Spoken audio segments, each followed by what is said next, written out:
Anthony pour Web Club TV à Lille où de nombreux agriculteurs se rassemblent pour faire entendre leur voix. Je vous laisse vivre en images avec quelques réactions sur Web Club TV. Web Club TV, ici vous êtes venu pour soutenir les agriculteurs, vous avez un mot à dire? Le mot que j'ai à dire, c'est simple, les agriculteurs, ils pourraient être beaucoup plus puissants si malheureusement vous aviez des hommes politiques qui faisaient respecter votre droit comme le droit de chacun, d'intégration dans le processus décisionnel du public. Mais ça dérange les syndicats parce que ils ont un monopole dans tous les organismes privés sur service public, dans les agences régionales de santé, dans tous les organismes d'État. Vous retrouvez malheureusement des syndicats ouvriers patronaux qui sont non fédérateurs.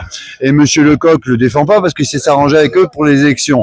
Donc ils sont tous comme ça. Donc c'est malheureux parce que ce droit, la convention a été signée en 2002 et on devrait réformer la convention des conseils d'administration où vous avez des membres qualifiés qui ne devraient pas s'appeler membres qualifiés, mais membres intégrants dans le processus décisionnel avec appel à dire tirage au sort, ce qui permettrait le respect de l'intelligence collective intercatégorielle, interculturelle, intergénérationnelle. Et en même temps, ça éviterait d'empiéter sur les zones naturelles pour faire des projets d'urbanisme dont le seul but c'est positiviser les trésors municipaux qui épuisent les zones agricoles et surtout les zones naturelles. Bonjour, bienvenue sur Web Club TV. Quelles sont vos attentes concrètes pour vivre correctement de votre métier? Oui, bonjour, je me présente Dany en ayant double casquette en tant qu'architecte, jardinier, paysagiste et maraîcher. Et effectivement, avec mes cousins qui sont natifs de Vieux-Condé, je peux vous dire qu'on arrive un peu comme la fièvre afteuse. Souvenez-vous, on a eu 669 moutons qui ont été comme un méchoui là sur l'aérodrome de Bondu. Et là, ça fait vraiment peur ce qui arrive. Et franchement, touché encore au niveau d'agriculteurs et tout, sachez qu'il n'y a pas de pays sans paysans. Et là, au niveau d'agriculture, on est peut-être aussi à 0,02. Mais qu'est-ce que ça sera dans les prochains mois? On a eu pas mal au niveau des maladies qui, malheureusement, au niveau des vaccins, sont peut-être arrivés un peu trop tard. Mais elles arrivent là, on dirait effectivement des hommes de paille. C'est un peu comme les députés. Ils sont 577, ils touchent 669 €. Mais où ils sont aujourd'hui, les défenseurs? Les défenseurs, rien que par respect. Les zones agricoles, les zones naturelles. Donc ça, vous avez vu un député qui regarde la légalité d'une modification d'un plan local d'urbanisme? Non. Et actuellement, les modifications de plans locaux d'urbanisme sur toute la communauté urbaine de Lille, où on est actuellement, elles sont illégales, avec des registres à feuillet mobile. Donc il y a plein de choses qu'on pourrait étayer davantage, mais ce qui est surprenant, c'est que vous avez Monsieur Lecoq, là, quand on le saisit, on lui demande si vous voulez faire respecter la volonté du peuple, ça serait bien qu'il serait vraiment représenté. Eh ben ça l'intéresse pas, parce que comme il s'arrange avec ses copains, comme la Marine Tourdelier qui est écolo, qui veut devenir notre président de la République, je peux vous dire que si réellement elle est écolo, elle devrait entrer cette convention d'Aarhus qui a été ratifiée par la France en 2002 et qui donne à chacun un pouvoir. Mais tant qu'on n'a pas réformé la composition des conseils d'administration de surveillance sur les conseils économiques et sociaux, environnementaux et nationaux, et même au niveau local, vous avez des conseils en développement qui n'ont une valeur consultative, mais qui devrait justement avoir une valeur d'intégration dans le processus décisionnel. Mais vous ne trouvez qui dedans? Que des gens qui sont syndiqués ou que des personnes qui font partie de l'administration. Mais vous ne trouvez pas toutes les catégories sociales professionnelles. Dans ces conseils en développement, vous ne trouvez pas de paysans, d'artisans, de petites et moyennes entreprises, tout ça. Donc il y a des choses qu'il faut réformer. On gâche l'intelligence collective de la France. C'est ça qui est dommage. Au niveau de mairie, elle est où, Cathy, qui est de Tourcoing et qui défend l'agriculture, qui défend soi-disant effectivement au niveau des verts. C'est pas une question de verts, c'est au niveau de la nature tout simplement. C'est pas une question de si. Moi-même je suis architecte, jardinier, paysagiste, en tout ce qui est domaine création, entretien, décoration. Mais moi-même on m'appelle le druide depuis 60 ans avec ma grand-mère Simone. Je cueille les tilleuls, je fais le ramassage de noisettes. On a les jardins familiaux. Mais ça fait vivre quoi? Je vais vous dire, on a 69 pays différents en fac qu'on peut goûter effectivement des produits de tous les pays différents, et il y a un brassage, ça crée du lien. Donc effectivement, il vaut mieux prendre et manger des produits de saison au Jean-Pierre Coff. Mais là, ça vient d'où encore? On va en tuer combien comme ça? 30 000? 60 000? 100 000? Il est temps de réagir. C'est pas possible. L'agriculteur, il faut savoir qu'il y a un décès et malheureusement un suicide d'agriculteur tous les 3 jours. Très bien. Merci pour votre message. Je vous en prie, prenez bien soin de vous. Oui, je suis un ami de la Confédération paysanne. Mon père était agriculteur et je continue à a milité pour ce qu'il a défendu. Mes souvenirs, c'est en 1958, il est revenu d'une manifestation en disant on est encore allé manifester pour les gros. Et il avait 4 hectares et 4 vaches. C'est tout à fait différent de ce qui se passe en ce moment où les fermes grandissent et il n'y a plus d'agriculture paysanne. Et c'est toute la différence entre la Confédération paysanne et la coordination rurale. Et pour ça, il y a un document qui explique bien que la Confédération paysanne, qui s'est alliée avec la coordination rurale, a bien des différences et défend bien une agriculture paysanne. Oui, bonjour, oui, je suis là en tant que citoyenne et moi-même agricultrice, productrice de plants à Verlinghem dans les Hauts-de-France. On fait du plan conventionnel pour les maraîchers de notre région, pour tous les Hauts-de-France, la Seine-Maritime et les maraîchers de l'Est de la France. Je suis ici pour soutenir également un candidat qui se présente en 2027, qui est le seul candidat politique à proposer le Frexit pour la France pour sauver l'agriculture française et un véritable plan de sauvetage. Il y en a beaucoup qui font pour le Frexit aujourd'hui. Il y a Filippo, Asselineau. Oui, mais je ne suis pas sur la même lignée que ces gens-là, parce que nous, ce qu'on veut, c'est que le peuple maintenant puisse décider de son avenir, reprendre en main notre pays. Nous souhaitons on a un plan de sauvetage pour les agriculteurs que nous sommes encore en train d'améliorer. Nous voulons qu'il y ait une souveraineté alimentaire française qui permette aux agriculteurs de vivre de leur métier, qui permette de bien nourrir les Français. Voilà. Sur l'abattage, moi j'ai toujours connu que isoler les bêtes, ça permettait de faire en sorte que ça ne s'étende pas. Et là, les solutions qui sont en discussion vont être certainement, il y a débat. Et on ne peut pas prendre la solution de ceux qui veulent continuer à vendre à l'exportation. Et c'est ça qui est essentiel. Merci pour votre message. On n'est pas d'accord avec les Mercosur, les accords qui sont signés, qui ne sont que des accords faits pour l'argent, le business, la spéculation. Nous, ce qu'on veut, c'est que notre pays redevienne un pays souverain, où le peuple aura son mot à dire. Et on souhaite aussi réindustrialiser notre pays. Voilà. Pour donner de la force à notre pays, qui a quand même été la 6e puissance mondiale, et qui, grâce à Macron, est devenu la 26e puissance mondiale. Alors quand je dis Macron, évidemment, il n'est pas seul. Je pense que ça n'est pas lui le responsable, hein, c'est juste quelqu'un qui accomplit des décisions qui ont été prises ailleurs. Nous sommes tous victimes de la mondialisation, et il faudrait vraiment que les Français prennent conscience de ça. Les choses dont on a besoin, en fait, pour vivre, c'est de manger et de boire de l'eau. Et d'avoir un toit sur sa tête. Le reste n'est que du superflu. Et c'est avec ça qu'on arrive à monopoliser des gens, les diviser, les diviser sur des clivages politiques, les diviser sur des clivages religieux. Et sur l'abattoir, vous avez un mot à dire Sur l'abattoir, par exemple, nous, on propose des abattoirs mobiles. Justement, pour aider les agriculteurs à faire abattre. Là, actuellement, il y a une destruction de tous les abattoirs en France, pratiquement.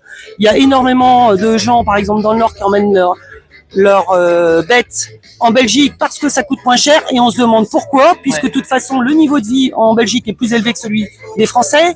Ils ont également des charges sociales comme sur le modèle français, ils ont également une retraite, donc on se demande comment ils arrivent.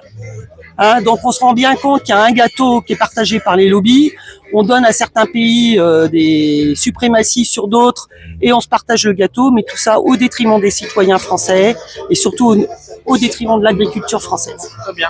Le message et votre parole est passée sur Web Club TV. Merci à vous. Merci beaucoup pour votre attention. Merci.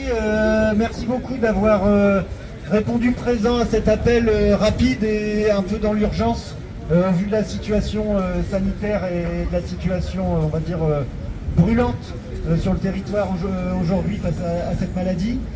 On est donc réunis ici en premier lieu en soutien à tous les éleveurs qui sont touchés, qui ont vu leurs troupeaux abattus, décimés, même si on peut dire de manière complètement brutale et parfois même militaire, comme les images qu'on a pu voir.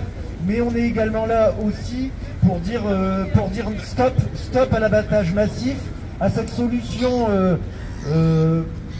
drastique, je ne sais pas ce qu'on peut dire, mais qui est mise en place par les autorités sans aucune concertation et malgré les oppositions depuis le mois de juillet sur les Savoies, sur les Pyrénées, dans le Jura, etc. Rien n'est fait, il n'y a aucune écoute de la part du gouvernement. Pour ne pas fermer les frontières. Donc il faut se rendre compte que c'est pour de l'agribusiness, d'accord? Aujourd'hui, il ne faut pas fermer les frontières pour qui? Les paysans, nous, entre guillemets, on nous achète notre veau à 50 balles ou à 100 balles. C'est pas parce qu'on le vend en Belgique ou qu'on le vend à la Bellouette qu'il sera vendu plus cher. Le marchand, il ne vendra pas plus cher, d'accord? C'est pour le business de grosses sociétés, de grosses...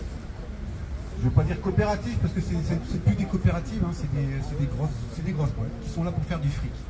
Et en fait, moi, je me retrouve bien dans la Confédération paysanne parce que je pense qu'on a galvaudé un mot pendant longtemps dans le monde agricole, et d'ailleurs, on a formé des jeunes agriculteurs dans un mauvais présage. Je pense que le mot paysan a été un petit peu banni de l'élevage du monde agricole. Donc en fait, moi, je m'estime que je suis un paysan. Et le paysan, il doit travailler pour nourrir ses enfants, élever sa famille, et puis être heureux. Voilà. Et pas faire du business, pas aller placer de l'argent en bourse, pas aller faire mettre du pognon à mort avec des traders. Pour moi, c'est plus un paysan. Pour moi, ça, c'est des agri-businessmen. On est des businessmen. À l'école, on nous a appris, parce que moi, j'ai appris à l'école, qu'on était des businessmen. Si le lait, ça marche pas, je fais de la viande. Si la viande, ça marche pas, je fais des patates. À partir du moment où tu gagnes du fric, on s'en fout. Et puis, effectivement, l'être humain, il est tellement fait pour être... voilà. C'est plaisant d'acheter ce qu'on aime, d'acheter ce qu'on rêve. Donc, du coup... moi, je milite aujourd'hui en présence de paysans et je suis assez content d'être venu ici pour revoir des visages que j'avais pas vus depuis un certain temps. Et puis pour dire ma colère, en fait, effectivement, ouais, on est d'accord pour vacciner, pas d'accord pour abattre. Il y a tellement de gens qui crèvent de faim. En plus, on abat des animaux qui vont être jetés à l'équarrissage. Voilà. Honnêtement, alors c'est de la viande qui peut servir pour se nourrir. Ça, c'est inadmissible. Et un dernier... je vois qu'il y a quand même beaucoup de citoyens, il y a quand même des citoyens, des consommateurs. Et j'ai un appel aussi aux consommateurs parce que ce matin j'ai entendu encore quelque chose d'inadmissible. Un journaliste de radio qui expliquait que tous les petits plats pour bébés, la plupart c'est des produits ultra transformés. Et il tombait de sa chaise quand il expliquait ça. Mais je veux dire, mais je me suis dit, il est con ce mec ou quoi? Tous les plats que vous achetez de gros industriels, ils sont là pour faire du business, hein, ils sont pas là pour votre santé, ils en ont rien à foutre. Donc en fait, c'est des produits ultra transformés, c'est de la merde, quoi. Si vous voulez des bons plats, achetez des produits sains chez des producteurs locaux, voilà, bio encore, pour mieux. Et puis tout ira mieux et il y aura sûrement pas de soins. Je vous remercie. Alors que, en fait, on sait que c'est pas une maladie nouvelle, hein, cette maladie, on la connaît depuis longtemps. Juste pour rappel, dans 2014-2017, il y a eu une grosse crise de cette maladie dans les pays des Balkans. Elle a été éradiquée et si on regarde et on regarde bien les études sur ça, ça n'a pas été éradiqué grâce à l'abattage systématique, mais vraiment grâce à la vaccination. Et donc, ce qu'on demande là aujourd'hui, nous, à la Confédération paysanne, et on le demande depuis le mois de juillet, c'est la fin de l'abattage systématique, qui est vraiment, et peut-être des gens prendront la parole après moi pour exprimer un peu ce que c'est d'être éleveur et de voir son troupeau, enfin la crainte d'avoir son troupeau éliminé. Mais en tout cas, nous on s'est toujours mobilisé pour qu'il n'y ait pas d'abattage systématique et deux, une extension massive de la vaccination. Parce que c'est la vaccination qui va permettre de protéger les zones indemnes. Aujourd'hui, si on avait écouté ces positionnements de la Confédération paysanne qu'elle donne depuis le mois de juillet, je pense qu'on n'aurait pas eu ces cas qui seraient arrivés dans le massif du Jura et aujourd'hui dans les Pyrénées. Donc c'est vraiment une faute du gouvernement de ne pas avoir suivi ces recommandations et d'avoir foncé tout droit. Mais alors on pourrait se demander pourquoi cet aveuglement et cet entêtement de la part du gouvernement et notamment de la ministre de l'Agriculture, alors qu'il y avait quand même une mobilisation massive sur le terrain avec des propositions alternatives. Pourquoi? Parce qu'en fait c'est encore une fois le commerce avant tout, le commerce avant la santé des animaux, le commerce avant le bien-être, on va dire, des éleveurs et même leur survie, quoi. Le commerce, pourquoi? Parce qu'en fait, si on vaccinait l'ensemble du territoire, eh bien, en fait, les frontières se fermeraient puisqu'on serait plus en zone indemne. Quand les animaux passeraient les frontières, les tests pourrait être positif suite à la vaccination. Donc de ce fait-là, on ferme les frontières. Et il y a une telle crainte que le commerce se restreigne, que du coup on est prêt à mettre en place des mesures de la manière dont ça se passe depuis cet été. Alors qu'en fait, notamment à la Confédération Paysanne, nous on prône en plus un changement de modèle sur l'élevage bovin en France qui ne doit pas passer par cette exportation massive. Aujourd'hui, on fait naître des animaux partout sur le territoire pour les exporter vivants en Italie et en Espagne pour les engraisser parfois et souvent dans des conditions en plus extrêmement critiquables. Donc en fait, on n'a pas voulu changer de modèle et pour le faire perdurer, on préfère abattre les animaux plutôt que de vacciner. La fièvre afteuse ou d'autres maladies, la bruxellose, comme on a pu le connaître, enfin plutôt nos anciens il y a quelques années, il y a quelques dizaines d'années qui sont derrière nous, je vais dire, il y aurait un consensus, on pourrait pas aller contre. Mais aujourd'hui, c'est une maladie qui ne concerne que les bovins. On a l'habitude avec d'autres maladies, on a eu la fièvre catarrhale, je le disais à des journalistes, on a eu la fièvre catarrhale, on l'a eu en 2007, on a fait avec, on l'a eu l'année dernière, on l'a encore sur le territoire aujourd'hui. Donc on a aussi un savoir-faire d'éleveur, et donc il faut aussi nous faire confiance. Je voudrais dire aussi que les vétérinaires, contrairement à ce qu'ils nous disent dans les médias, ce qui nous est dit dans les médias, c'est que dès le départ, l'ordre des vétérinaires a demandé à ces vétérinaires à envoyer un courrier en disant il n'y a qu'une parole possible, c'est l'abattage total, vous n'avez pas le droit de communiquer. Mais en off, quand on parle avec nos vétérinaires sur nos fermes, j'ai encore vu mon vétérinaire hier pour une bête malade chez moi, qui me dit mais c'est un vrai scandale et nous on doit fermer notre gueule. Et il ne faut pas inverser les choses parce qu'on entend dans les médias, alors peut-être qu'il y a eu des débordements et des menaces, mais ça, je veux dire, ça apparemment ça ne convient pas d'éleveurs ni d'éleveuses. Il ne faut pas inverser la charge aujourd'hui, c'est plutôt l'ordre des vétérinaires, c'est plutôt le ministère de l'Agriculture qui a mis une chape aujourd'hui sur la profession pour dire il n'y a que cette voie-là possible, il n'y a que ce mot d'ordre-là possible parce qu'aujourd'hui ils sont en train de rétro-pédaler par rapport à ça. Donc c'est ça aussi qu'il faut dénoncer, c'est scandaleux. Et juste j'en profite, c'est pas trop mon habitude, mais pour faire un petit tacle à nos partenaires, à nos opposants de la FNSEA, qui sont aujourd'hui sur toutes les routes et qui font tout un tintouin pour aller s'opposer à l'accord de libre-échange entre l'UE et le Mercosur, mais qui s'opposent à la vaccination parce qu'ils veulent surtout pas que les frontières soient fermées pour pouvoir que le commerce et le libre-échange continuent sur le bétail vivant. Donc vraiment, moi ça m'énerve et ça m'écœure d'avoir ces doubles discours tout le temps. Et ce que je voulais aussi dire, parce qu'après je vois que mon ami de la préfecture va me faire les gros yeux parce que le préfet nous attend, on doit aller le rencontrer. Autre chose que je voulais dire, c'est que depuis quelques jours dans les médias, il y a vraiment des éléments de langage qui sont donnés par la co-gérance, c'est-à-dire le ministère et la FNSEA-JA, pour vraiment critiquer et mettre à mal les arguments de la Confédération Paysanne notamment, en disant par exemple qu'on est anti-science. On serait anti-science parce qu'on n'écoute pas les scientifiques, il y aurait un consensus scientifique sur l'abattage systématique. Nous, on veut revendiquer ici qu'on n'est pas du tout anti-science. Je veux dire, quand ces gens-là veulent épandre des pesticides et autoriser l'acétamipride dans la loi du plomb, alors qu'il y a un consensus scientifique pour dire que les pesticides sont cancérigènes, c'est vraiment une bonne blague. En attendant, nous, on est pour la vaccination, et je veux dire, si ça c'est être anti-science, j'aimerais bien qu'on m'explique pourquoi. Et la deuxième chose, c'est que cet abattage systématique, c'est pas la seule solution. C'est la seule solution pour ne pas fermer les frontières. Mais en fait, les solutions que la Confédération Paysanne propose, elles sont aussi valables pour éradiquer la maladie, mais elles entraîneraient peut-être une petite restriction de commerce. Je ne vais pas rentrer dans le détail, je veux bien en discuter avec chacun d'entre vous. On a les chiffres, on sait que ça ne réduirait pas le commerce pendant 14 mois comme annoncé dans les médias. Mais voilà, et j'en terminerai pour dire que demain, la Confédération Paysanne, avec les autres syndicats, va rencontrer la ministre de l'Agriculture et le Premier ministre, qui a repris le dossier, que c'est avec ces deux revendications qu'on y va. Un, la fin de l'abattage systématique, et deux, l'extension de la vaccination de manière large.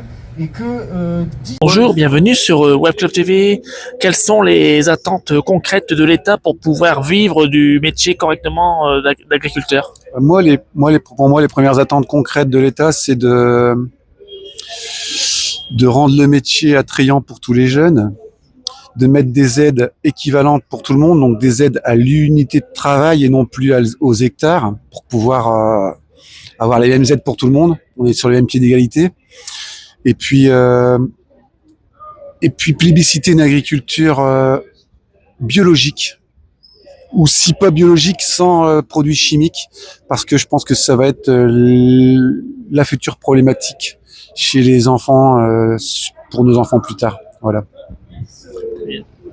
Je pense que j'attends de l'État qui aide plus, ou qui arrête d'aider l'agriculture qui est déconnectée du consommateur d'aujourd'hui.